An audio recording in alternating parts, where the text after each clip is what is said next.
Melissa Wu, welcome to The Mentor. Thanks for having me. I've got to ask a question straight up. I've watched diving in all the various Olympics over the many, many years, and I look at the boys and the girls, and they have swimmers' builds.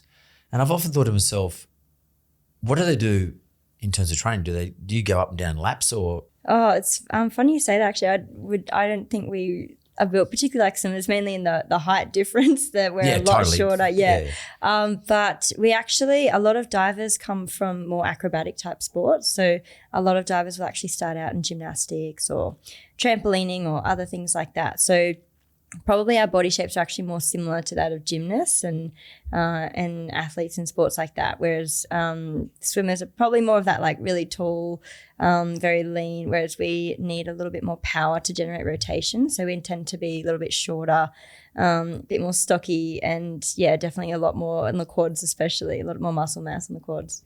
What do you do in terms of physical training? We don't actually need to be aerobically fit, so we don't do a lot of that, which is a bit of a shame because I actually like doing that kind of training. But basically our training is broken down. So every afternoon we train in the pool, and that's very technical, like you mentioned. That's just basically repeating dives over and over. But then each morning session, we never get wet in the mornings. We either do a mix of, we do dryland training sessions, which is in a gymnastics center, which is practicing our takeoffs and all our sort of technique in the air into foam pits and on trampolines and on crash mats. It's really fun. And then the other training we do in the morning sessions is gym. So that's literally just going to the gym with our strength and conditioning coach, and we've got a program that's written for us and we just follow that basically. And that's focused a lot around power, leg strength, core strength, and those things that we need to be strong enough to rotate and make our dives around. But today at tender age of late 20s, 3 Olympics, many as Commonwealth Games, world champs, etc. It'd probably be fair to say that you're in the business of diving, but using diving as a way to build other businesses, ancillary businesses around you. So that's sort of how you operate. But being in the business of diving is because I look at other people who are fighters and rugby league players and even politicians in the business of politics. I look at their way they go about their life. And it looks to me like their life becomes completely dominated by, in your case, diving and all the shit that goes around it. Like coaches, exercises, health, nutrition, and all the stuff you put in your body and making sure that you keep yourself clean. How do you, at your age, how do you see that going for the future? I mean, how can you maintain that high level of intensity in terms of the business of diving? Because it's so intense.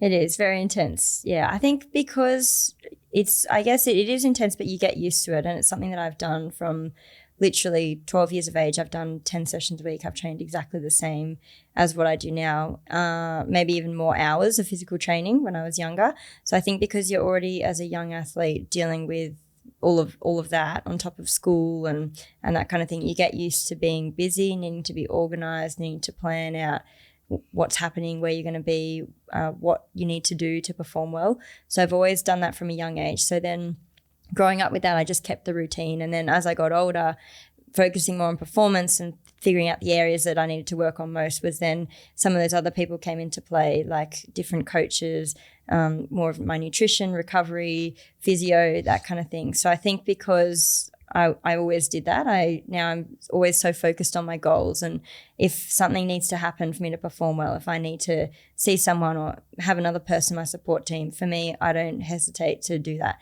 If I think that that's going to help me perform, then I think it's worth it for me to invest my time in that and to make it work. And for me, even though I am really busy all the time, and it is very intense and it's a lot, if I'm going to put those kind of hours into training and becoming an athlete, it has to be worth it. So maybe those 1%ers, even though it's more time consuming, it is definitely worth it.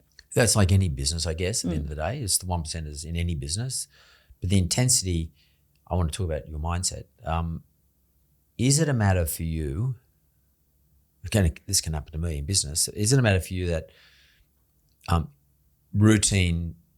having a routine is an answer to the so-called, you got to be disciplined. Mm-hmm. So, the routine actually provides for your discipline. But the moment your routine gets broken up, your mind goes, you gotta go a bit crazy. You can't handle it. In other words, you become super comfortable with living a life of routine. I think I've always been a very controlling type person. Like I like to be in control and I like to know what's coming up. I like to be prepared. So I think for me, I always have that element of wanting to control things, which is where routine for me is great because I know exactly where I have to be, what I'm doing, and that kind of thing. But on the other hand, it is easy to just fall into that kind of routine is good in terms of being organized and that kind of thing and gives you that sort of purpose. But at the same time, it can get mundane, it can get boring, it can make you lose motivation as well. So on the other hand, as I got older, and I kind of realized I was doing the same thing over and over again, I also try and seek out things that are different and make things exciting. And I think that now as an older athlete, having more things outside of diving really helps me to sort of balance that. And so my diving is always very routine. I don't even have to think about that. I know exactly what's happening because I've been doing it from a young age. But then all these other areas of my life, the routine is not always the same, particularly with having businesses and having to face unexpected challenges and things like that. I think that element kind of, really ramps up that element of I'm not in control. I don't know what to do. And I draw on skills that I've used in diving that are centered more around being in control and routine. But then also vice versa, when I'm in diving and it's all the same thing over and over, sometimes I draw on skills I learn outside of that in trying to make things different and mix it up. And I think I've learned to cope better with that, with everything kind of getting thrown down the drain and not always being in control now, which is good. So if I could go back to, you're still at a fairly tender age, but if we go back to when you first kicked off in diving, were you 12? Did you say you're 12? I was about 10 when I started, but 12 when I was in that elite Why squad. diving? Why? what was it? What happened? Well, I always really enjoyed like flipping around the house when I was younger, and I did. You mean like gymnastics? Gymnastics. I did a little bit of gymnastics, but my whole family was really sporty, and we're a family of 5 kids, so it was really tough for my parents to get us everywhere where we needed to go. And my older sister was a really talented swimmer, so she spent a lot of hours at the pool. That's early mornings and really long sessions. So we did a little bit of gymnastics, but basically, because she was really elite in swimming, we were sort of committed to that, and I did a bit of swimming as well. But I hated swimming, wasn't good at it. So for me, I was always drawn more to those acrobatic type sports like gymnastics, and so I would just do it around the house because I just loved it, and I wasn't doing that many hours of gym.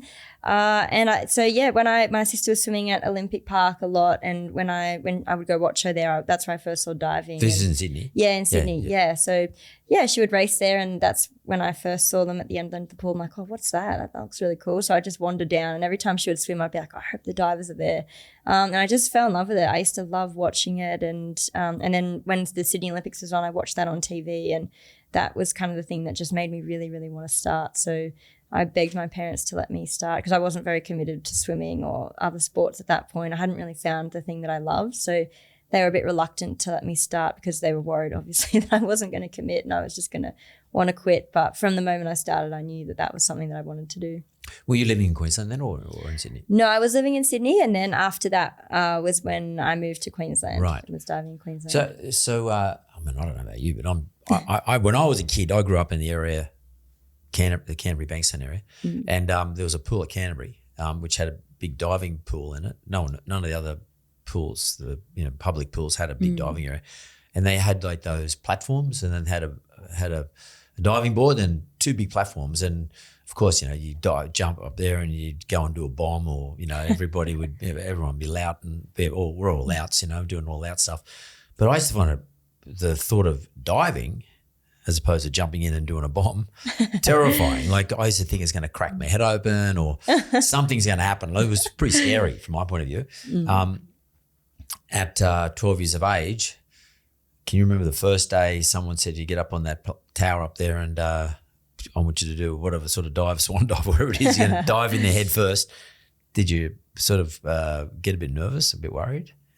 Not like the first time when I started doing it. So basically everything in diving, like if you don't do diving, it seems really scary to do. But when you're trained in diving, you do a lot of progressions. It's building up your skill. It's like any sport. You don't just go from 0 to 100. So usually you're quite comfortable with the basics of diving. So the first time I went up to 10 meter, I just had to do basic dives, and it was actually okay. It was like, oh, it's a bit higher, it's a bit fun. But then when I had to learn my hard dives to be able to compete, then start competing at a senior level at 13, that's when I got really, really scared. And that was quite scary because it's when you're doing a lot of rotations, you kind of don't always know where you are in the air and you get a bit disorientated, and it's pretty normal in diving to have like what we call wipeouts, or if you smack and you basically land on your stomach or your back. Ouch. It's not fun, but you can't go through a diving career without doing that. So you're constantly faced with that fear and being able to overcome not only the fear, but if something doesn't go to plan, you have to bounce back from that. So I was able to do it, but I remember at like 13 when I was learning those hard dives being petrified of them. And now there's no fear. No, actually not. Actually, when I dive on lower boards, usually there's not much fear, but pretty much almost every time I go to 10 meter, I wouldn't say it's always fear. It's more you just really, you definitely get the adrenaline rush every time you go up there. And I think because of that, you always have this respect for what you're about to do. And as you get older, you start realizing, you think more about the consequences, and you don't necessarily go into a dive thinking this could happen, but just when you get older, you realize, okay, if things don't go to plan, it's probably not the safest thing. So I think because of that, you really make sure that you're concentrating your focus before you go. And you know that if you're not in total control and doing all the right things, then yeah, something bad could happen. Many years ago when I turned 30, my mates and I, had done a deal. We sold something, made some money out of it. So we decided to go to Mexico for my 30th birthday. And we were in Acapulco. And the Elvis Presley movies used to be quite big in those days. That's how far back we're going. And they used to dive off this place in Acapulco. Like it was pretty high. It wasn't a diving. It was like a cliff. Mm-hmm. And at the hotel we were staying in Acapulco, you could sort of sit there and have a few drinks and watch these dudes climb up this cliff and dive, like, I don't know, more than 10 meters, maybe 30, 40 meters, I don't know, but dive into a thing where the water would come in and they'd have to dive just as the water came in, and then the water go out, and, you know, it's like that. And I used to think to myself, wow. And then I remember watching Luganis, the American diver, and I thought how incredibly graceful, but also unbelievably courageous, and I'd never do it. Did you ever have those moments in your life where you watched those people and got inspired by them and motivated by these individuals? Yeah, for sure. Actually, when I was younger, when I was about 12, 13, part of my training that my coach did with me was actually just sitting down and watching videos of international competitions that were like relatively current, like from that year or the year before.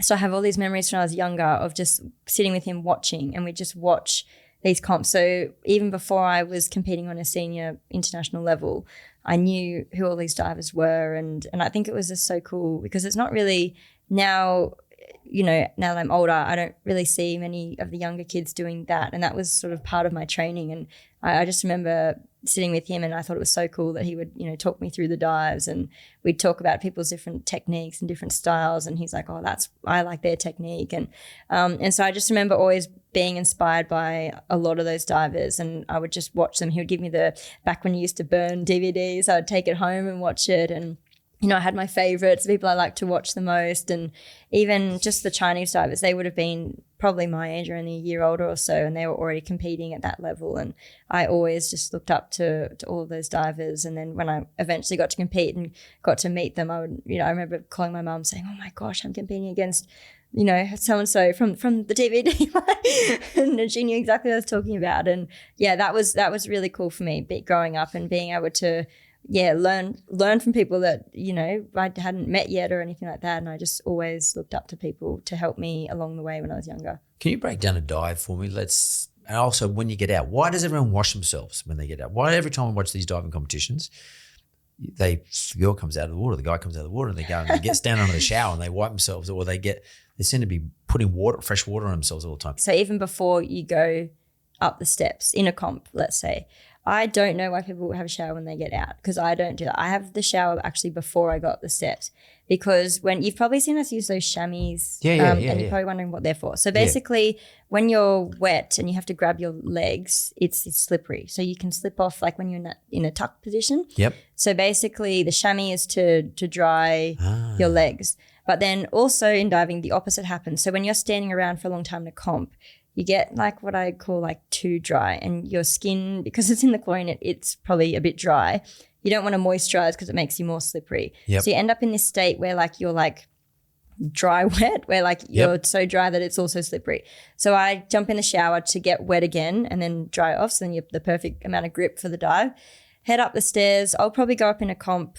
I don't like to wait up there too long. There's different divers that do different things. Some people like to get up there and just hang out on the platforms for ages. I find them a little bit annoying when they do that. So I won't go up too early. I'll go up with the perfect amount of time that I can tell myself a couple of key words. And my key things I tell myself are usually based more around just mindset and self-belief. So I won't usually stand there thinking about all these technical things, because to me, all the work should have been done in the lead up to the comp. So I'm going in knowing exactly what I'm going to be doing in the dive. So I focus more on, okay, mindset, a couple of positive cues, and then it's your turn to go on the platform. You walk up, and in that moment, I never look around. I never look at the crowd or anything like that. I just stay in my own little zone.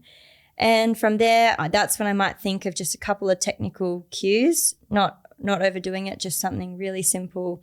And then I just walk to the end and I imagine that I'm in training and I do exactly what I do in training. And then after you dive, you get out, you talk to your coach. I don't go shower. I just usually go out, go talk to the coach, and then usually have like a little space after where you go chill out. And sometimes it's a long time in between dives and a comp. So you'll want to have something that you can like take your mind off things and switch on and switch off. When you come off the ladder and you're walking onto the platform or to the diving board, whatever it might be, what are the simple mindset things that are going through your head? Yeah, I think it really depends to me. So I try to avoid, like, sometimes I'll have some go-to ones that I know work for me, but I actually practice a lot of my mindset stuff in the lead up to comp in training.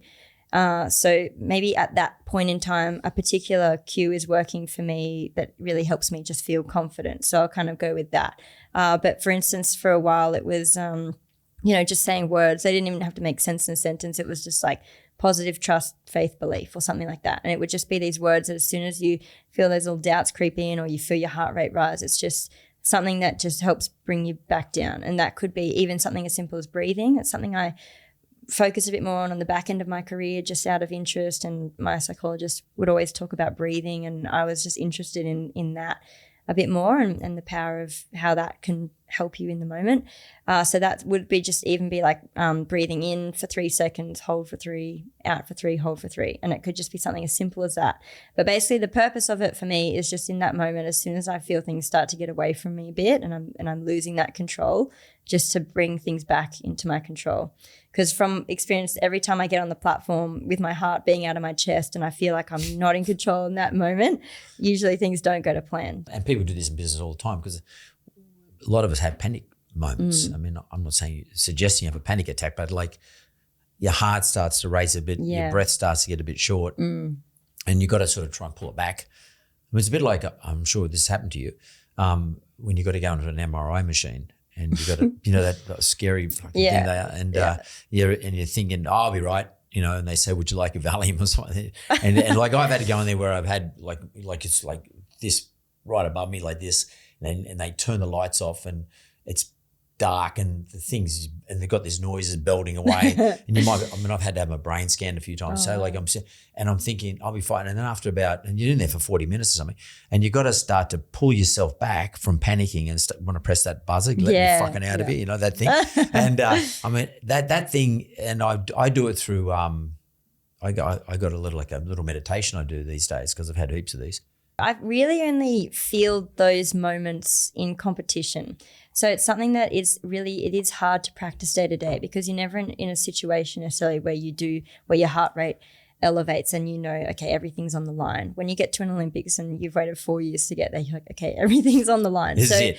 Yeah, so it is hard to practice, but I think the more I've competed over the years, it's a skill that I've definitely gotten better at. But in saying that, I feel like it is a skill that you also lose a bit as well. So with COVID and not having competed as much, it's something that I feel like I lost a bit. So I had to work really hard with limited competitions last year to kind of get that skill back fast in order to be able to like qualify to make the Olympic team and then at Olympics. But then one thing I actually did SAS at the end of last year. I wanted to talk about that. So there's an example where this could happen. Yeah. So basically all the time, every day, it was just like the heart rate, the chest, beating so fast. And I really found there that I had to draw on a lot of the skills that I learned in competition in diving to be able to cope day to day. And I think just even I always have high standards for myself. So sometimes it was that I was literally just scared, and other times it was that fear of like not performing and not doing well and feeling underprepared at SAS. So I was amazed how many times I had to draw on things I'd learned in competition there. And that was actually really cool because I realized, it's a skill that I've built up sort of without knowing over time, just how to stay calm in those moments where you feel like, everything just goes out the window and your plan goes to crap, basically. It's an interesting sport, diving, because it's an individual sport. Like you're up there on your own. Yeah. There's no one's going to help you. It's just all about your preparation and about your own mindset and how you feel about yourself at that moment. And it's like, as you said, it's interesting. It's like it's split second because it's like between the commencement of the dive and the time you hit the water is like maybe a second or 2 seconds or something. But you got to do like a million things in that period. Your brain, are you actually thinking when you're twisting and all that sort of stuff, are you actually thinking about this stuff, or is it just automatic? For me, it's automatic when you get to that point in competition. So that's why I like to keep things really simple, because especially when you feel the pressure really ramp up, when every time I stand on that platform and I walk to the end and dive, I have this little voice in my head that tells me, I'm not asking you for anything special. All you have to do is just get to the end and do exactly what you've done every day and just relax. And sometimes when I feel myself get nervous, I almost like tell myself off and I'm like, what are you doing? Just, it's the same thing you've done over and over. Don't overthink it. Just go and do it and you'll be fine. And I think that is actually really hard to do in diving when you care about something and you want to try really hard. Sometimes you can over try and you can do all sorts of things. So I think the more simple you can make it, the easier it is on yourself. Does Mel Page have these little voices in her head, does she? I mean, does Jiminy Cricket sort of get on top of you sometimes in the middle of the night, 2 a.m, like just gone through COVID, you might have thought, and you might be going through qualifiers for Olympics and you might have thought, I haven't done enough practice, haven't done enough competition. Do you get that? Yeah. The 2 a.m. wakes? I do. It's not necessarily that I wake up and doubt whether I've done enough. I always, night before comp, no matter what comp it is, could be the most basic comp, I can't sleep very well. So I'll get usually every 2 hours or maybe even 1 hour, I'll wake up and then I'll try and force myself back to sleep. And basically when I wake up, it's that worry about what's going to happen rather than did I do enough. It's okay, I've done enough, but that doesn't necessarily mean that I'll be able to go and perform. And it's that voice saying, oh, what if this, what if that? Or it's just me trying to go to sleep and I just literally can't. So when that happens, I try different things to go back to sleep. And if it's just really not happening, then I just basically think about it in my head and just keep it simple. Just go and do what you've been doing. Don't overthink it. And I literally tell myself all the time, like, I'm not asking you for anything special here. Just go and do exactly what you know how to do. You don't have to go and get 10s. Just do exactly what you did yesterday or today in training, and that's fine. But I do find that I definitely get nervous a lot and kind of wake myself up night before and start worrying about things a lot. Or I'll start like randomly. I never visualize because it doesn't work very well for me. I'll wake up and my brain's trying to visualize the diving and I'm like, why are you doing that? Because I can't visualize myself without myself wiping out or landing sideways and things like that. And it's funny how your brain just starts playing these little tricks on you all of a sudden and you're like, where did that come from? Really happy you were being so honest with us, because people like me and every businessman in this country, and business person in this country, I should say, we look at people like you who are, 3-time Olympian, medalist, etc., high achiever. Then we automatically think that, oh, well, she's got it completely nailed and there's no drama. And then when we're in business, we're doubting ourselves all the time. I mean, especially with COVID. COVID's created a lot of doubt out there in the small business community. And I guess it's refreshing to hear that people like you have the same sort of, not head noises, but same confrontations that we might get in our business as you get in your business, the business of diving. Yeah. And irrespective of the level of achievement you have. I mean, people think that I never have. I mean, like I've achieved lots of things in business, but I still get the same self-doubt and I have to deal with it the same way. I'm just a little bit better at it now because I've been doing it for longer, that's all. But I have the same doubts. Yeah. And sometimes I feel weaker, and it always happens about 2 a.m. for some reason. I don't know what the hell is going on. It's always that time. It's weird, eh? It's 2 o'clock, shit, yeah, it's happened. Now I don't have as much on the line as I used to when I was younger. And I'm a bit more patient, I guess, and more used to failure too. We have as many more failures than we have achievements. Yeah. Many more. Yeah. Do you think your failures have helped you become better as you get older, dealing with those voices, those little things that distract you? Yeah, I think so. I think that you always learn a lot more from your failures than you do from your successes. So in that way, I'm really glad that I've had a lot, and I think it has really helped to build my resilience and my ability to bounce back. And I think that's one thing that can be really hard to deal with in life is a failure. And a lot of people then, if it changes how they value themselves, or they lose self-confidence, and it's really easy to give up. And I think because I've been in sport and there's not really the option to give up, just because you're not doing well doesn't mean you're just going to throw in the towel.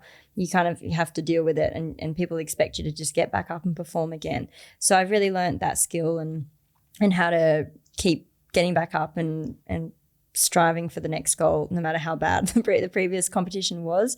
No one ever has that kind of smooth sailing journey to success. Everybody will have these things that they overcome in order to get there. And I think that actually helps shape us and teaches us skills that we might not otherwise have if we were able to just get there straight away without having any of those challenges along the way. We might go to the break, but I want to talk to you about what you do, how you have leveraged the business of diving into other businesses. I want to talk about those businesses. I also want to talk about the SAS experience and why do people do these things? I mean, I have a general idea. I mean, I know a lot of times people go on television for brand reasons. The actual challenge of doing that SAS stuff, because it's pretty full on and totally intense. I want to talk to you about that and when we come back from the break. But let's go to the break and we'll come straight back. So back here with Melissa Wu, we were talking about the mindset of athletes and Olympians, but I want to sort of take that down now a notch, I suppose, or across into business and the sorts of businesses. You're only 28 years of age, but you've got a number of businesses you're doing. So my first business is called Hardcore Strength, and I own that with my brother Josh. And my whole family has been in weightlifting my whole life. I'm the only one that does diving. And really? Yeah, they actually started that because I was always at training. My parents were always taking me there. And when I trained in Brisbane, the weightlifting was just like, it was all in the same complex. So my sister just wandered down and started trying weightlifting. And then after that, the whole family just got into it. So that's your mum and dad? No, not them. They were busy taking me. Your brothers and sisters, yeah. Yeah, but my brother and sisters. So yeah, most of them have been in weightlifting, and so that's basically, it's a gym but also a weightlifting club, and we focus mainly on weightlifting, and then I do a bit more gymnastics specific type coaching for that. I don't do any weightlifting coaching because I'm a terrible weightlifter. I do more of the helping with just running the business and things like that. Can I just stop you there for a second? When you say you just help with running the business, but I presume you are leveraging your family and you are leveraging your name. We are, yeah. Yes. So even though it's a different sport, we leverage my name, and we actually this is, I think, our third or fourth intake of our youth scholarship program. So we basically wanted to be able to, one, give back to sport, which has given us a lot as athletes and huge opportunities. So we wanted to basically help athletes have the same opportunity. And also we wanted to get more youth athletes into our club because we had predominantly older athletes, and we think that having an opportunity to compete as a young athlete is a massive thing, and to get more younger kids into weightlifting. So we've started these 4-month youth scholarship programs where the kids come and they get 4 months of training for free. And they also do what we call a Becoming an Elite sort of program that goes with it, and that's more of an education session where we cover topics like anti-doping and mindset, and we have guest speakers come in like physios and dietitians and things like that. But how do you monetize that? Basically, it's in our members. So our memberships, members to our club, our weightlifting club. My brother also does a lot of personal training type sessions. So that's more of your 1-on-1 or 2-on-1. And that he does that for weightlifting, or we do it for general strength, or I also do gymnastics. And where is that? So it's actually, we're operating out of our home gym at the moment, which is in Western Sydney, and we've just expanded that, but we're hoping in the next year or so. How did COVID affect it? It didn't affect it too much actually, because my brother and my sister also coaches for us. The business grew quite a lot pretty quickly, so they had to basically, there's only so much of them to go around. So on top of coaching people face to face, they already were doing a lot of online coaching as well. So basically, when COVID started, they just moved everything online. But we actually, in all lockdowns, have continued to build our client base during lockdown periods rather than losing members. Other than that, I also have my own activewear label called Havoc Athletic, and that's been something I've just been doing the last couple of years. It's been more slow. It's just sort of that sort of side hustle thing that I'm building up. But because hardcore is my first main business, and then also I've got the full workload of diving, that's something that I'm just sort of slowly building up over time.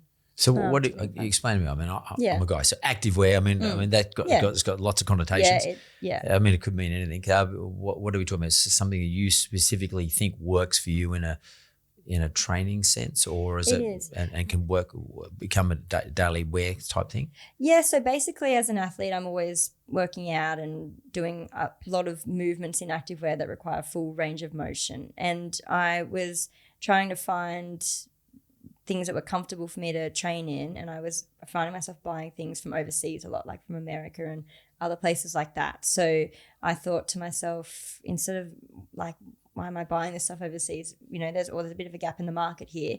So basically I decided that, I would basically try and do it myself, make it here, and basically, grow a business doing that. Is that compression? You've been talking about compression stuff? I mean, no. So basically there's a lot of that in Australia. There's a lot of compression. And as someone who, like I mentioned, does a lot of quite, aggressive type movements in all sorts of body positions, I find compression quite uncomfortable, because when you're trying to flip and do things like that, or do the sorts of movements even my family do in weightlifting or CrossFit, which I have had a bit of experience in, you don't necessarily want things squeezing you in tight when you're already trying to do these sorts of movements. So for me, the stuff I was buying was more about comfort and being comfortable. That's crazy, because I would have thought doing what you do, compression is exactly what you'd be looking for. Because I see a lot of rugby league players who I know of, they always wear compression gear, and in fact they wear it after training for the whole day. They don't take it. They take it off, have a shower, and put something back on, but they leave it on all day effectively. You even sleep in it sometimes.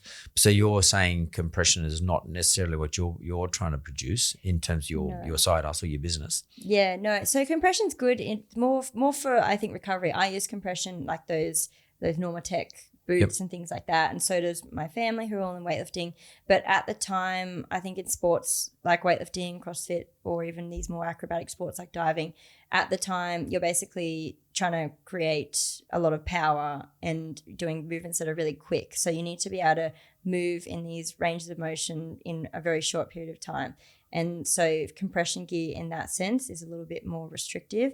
So basically there's not anything too technical then about what it is that I like to wear. It's more just about feeling comfortable and having good material to be able to do those sorts of movements. And you're actually manufacturing this stuff? You're going to manufacture this particular stuff out of your own range of fabrics, etc.?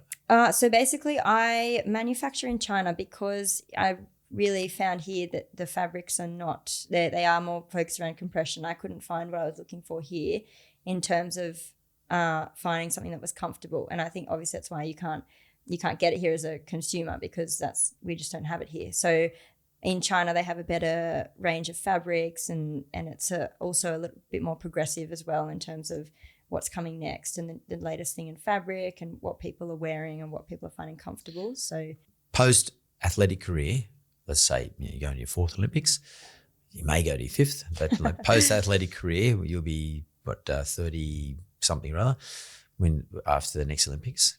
Are you trying to create something totally independent of your sport?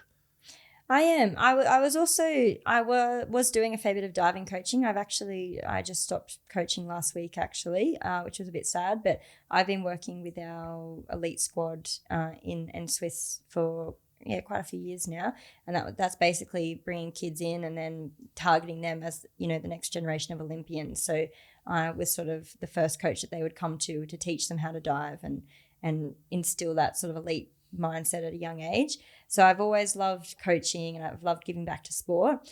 But I think now, thinking about my future, that's why I've decided to step back from diving coaching and then focus more on my businesses. And seeing my brother and sister be able to grow their client base for hardcore has been really exciting. And I think me now getting the chance to work a bit more with those youth athletes, and even though I'm not a weightlifting coach, I do a lot of the movement sort of stuff with them, their accessory work, and working with them with their mindset and things like that is really exciting. So I'm really excited to, even though it's in a different sport to what I've been in my whole life, I'm excited to be able to transfer the skills and help the next generation there. And also that's my life after sport, being able to have a career after that, but also still doing what I love really excites me. So that sort of brings me to, because you've got a fantastic reputation, you've got a fantastic brand. Everybody in Australia knows you. We've been watching you for many, many years. To some extent, Olympians or great athletes sort of hold our dreams in themselves. I mean, we sort of live out our dreams through people like you.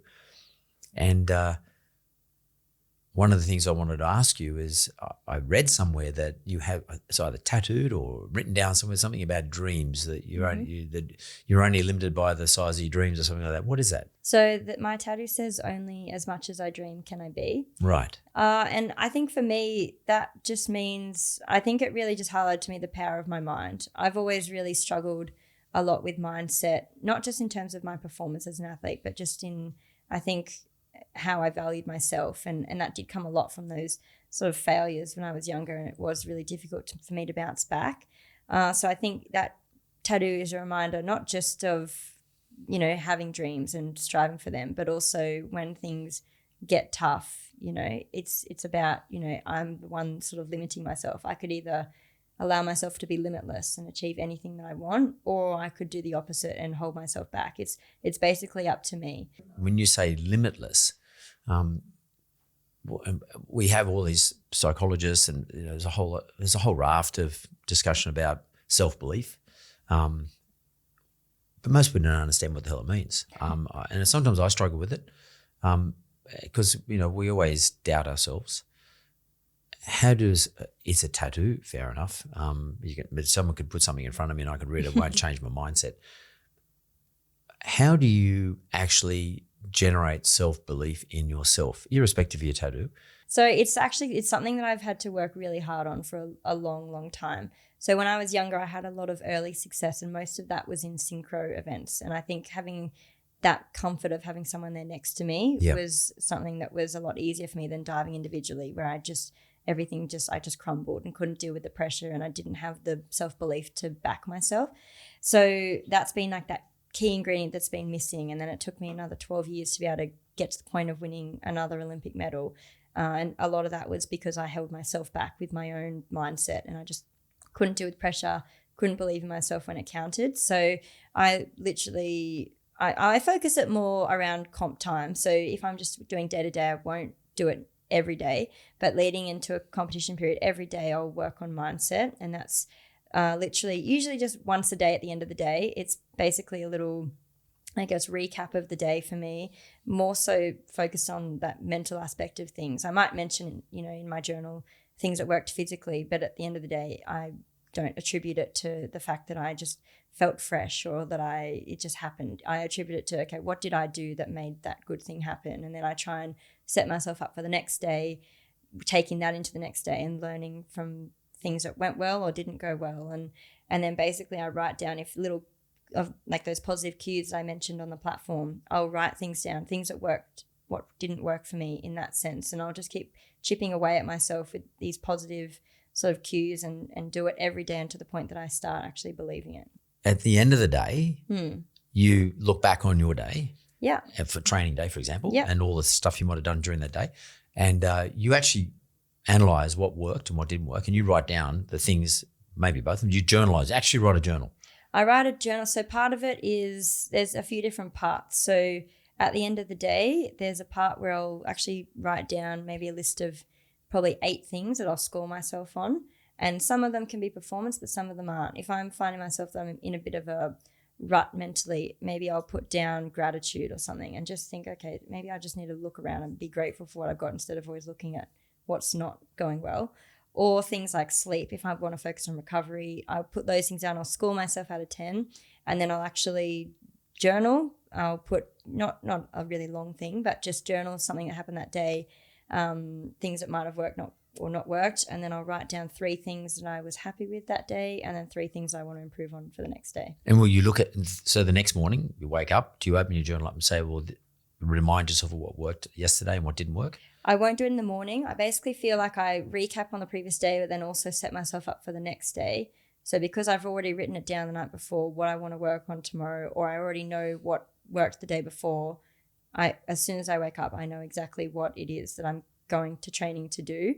And I think that helps, like you mentioned, with the motivation at 5:30 a.m. You can just get up and go through the motions, or you can get up and say, okay, I've got to be at training anyway. I may as well implement all these things that I just wrote down yesterday that I need to work on. So a lot of people say a way to get yourself to sleep at night is to actually do that. So just after your dinner, whatever it is, after you've done whatever you're doing, before you go to sleep though, you sit back and you write down what you go through what you did during the day and looked at what worked and what didn't work. So in other words, you consciously look at these things as opposed to waiting for your brain to subconsciously do it whilst you're asleep and put you through all these dreams and nightmares and shit like that. And I mean, I do it. I do exactly that. I don't write it down, but I do when I'm going through an intense period, for whatever the reason might be. I actually do that myself in terms of, and I do when I can't think of anything. I do claw back to gratitude. I mean, I think gratitude is a beauty. Just to think that I'm actually sometimes wake up in the morning and I know it's going to be a shit day because it's something I don't want to do that day. But I actually think to myself these days at my age, I think to myself, I'm glad I woke up. I'm serious. You might laugh at that, but that I woke up, I could get out of bed. I was able to make myself some breakfast. I might have a few aches and pains. That's about it.